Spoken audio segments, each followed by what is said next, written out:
Hey, this is Kelly from paperbeadrollers.com, and this is a special unboxing and tutorial video. Felicia Boyd from So Uniquely Handmade sent me this paper bead bracelet kit, and she is sponsoring this video.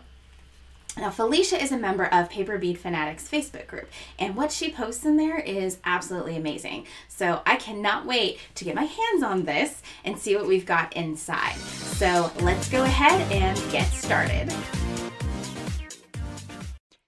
Here's the kit as it comes in the mail. Now, I've not opened it yet, and while I do know the style of bracelet that's inside, I don't know what exact beads or clasp or the style of anything in here. So the anticipation is killing me. Let's open it up.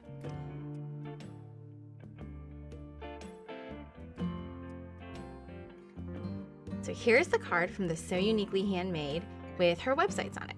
I've also put these down in the video description for you. And it comes in this cute little box. I love it. And here we go.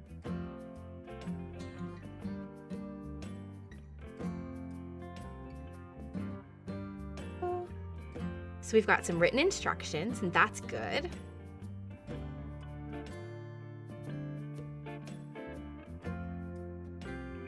And here are the beads and the findings. We have 2 yards of leather cord cut in half, 120 6mm paper beads, and this pretty silver button that will act as the clasp of the bracelet. And there's a list of other things we'll need. So we've got some glue for the knots in the cord, so I would grab my E6000 for that, scissors, and some jewelry pliers if you're going to add a charm. Check, got all of our tools. Now step number 1 is to run the 2 pieces of cord through the buttonhole, lining up the button so that it's centered on the cords. Now once it's centered, I need to knot it in place, but it says not to knot it too tight. Since the button is going to act as our clasp, we have to leave some room for the loop to go around it.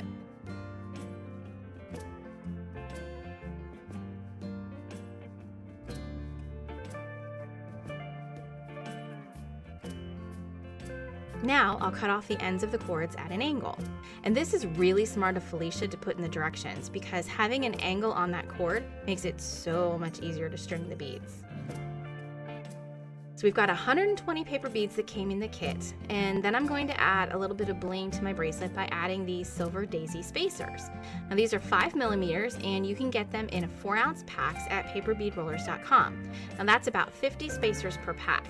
It's going to dress up the bracelet a bit and complement this silver button nicely.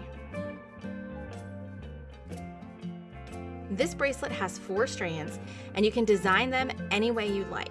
You can make all 4 the same, or do different patterns on each.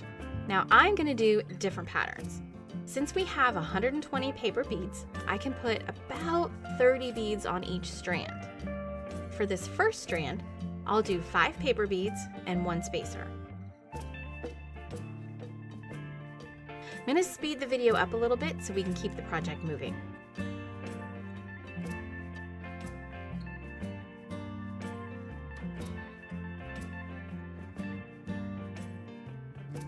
Perfect.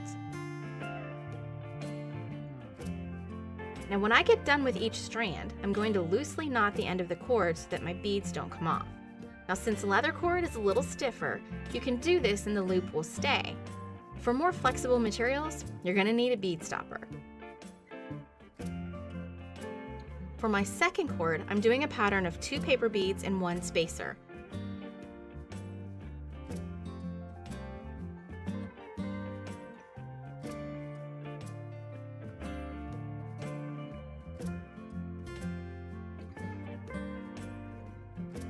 Now you'll want to pause as you start each cord and make sure that the spacers are laying out nicely staggered.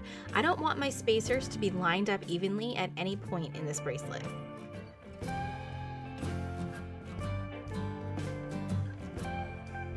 On the third cord, 3 beads and 1 spacer.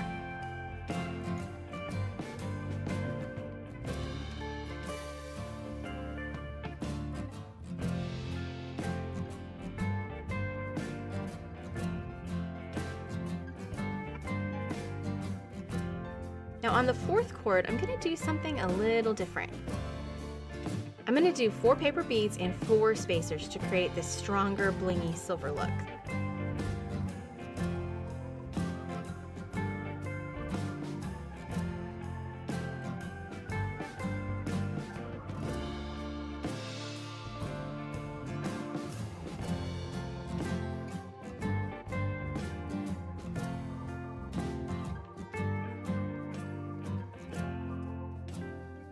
Now that I see all 4 strands together, I'm not quite satisfied.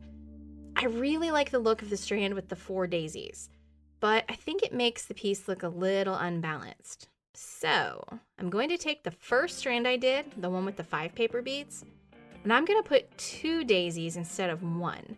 So I'm going to go ahead and take care of that off camera, and then we'll finish putting this bracelet together. Okay, here we are. I put an extra daisy spacer in that one strand, and I think this gives it a much more balanced look. Now, let's finish this project off. We're going to tie the strands together. Now, if you tie them up close to the beads, your bracelet is going to be very stiff and it may not be comfortable to wear. It's a good idea to leave a bit of room for the beads to slide. So I'm just going to tie a knot in the cords, leaving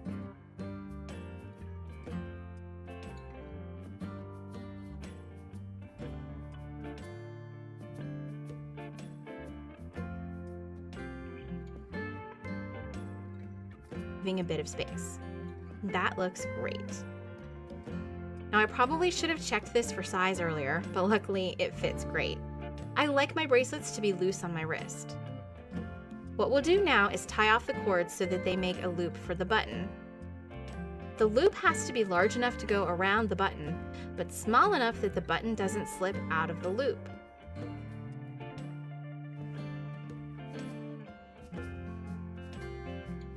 Now, one way to do that is to size it around the button itself like this and then tie your knot.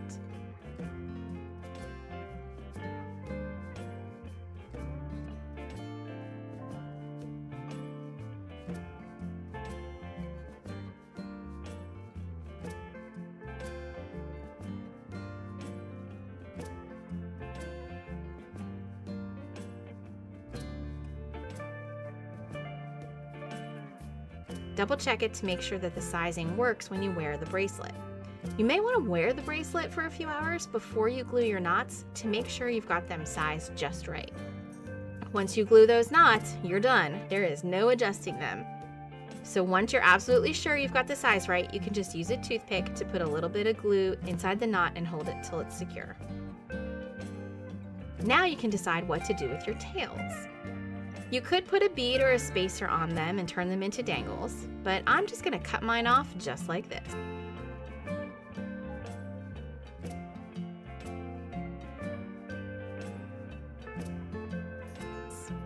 And there we are. This kit was so much fun to make. A huge thank you to Felicia at So Uniquely Handmade. If you're interested in purchasing a kit like this, the links are down in the description. And if you want to share your creations with us, head over to Facebook and join the Paper Bead Fanatics group. Don't forget you can buy those daisy spacers at paperbeadrollers.com. Happy rolling!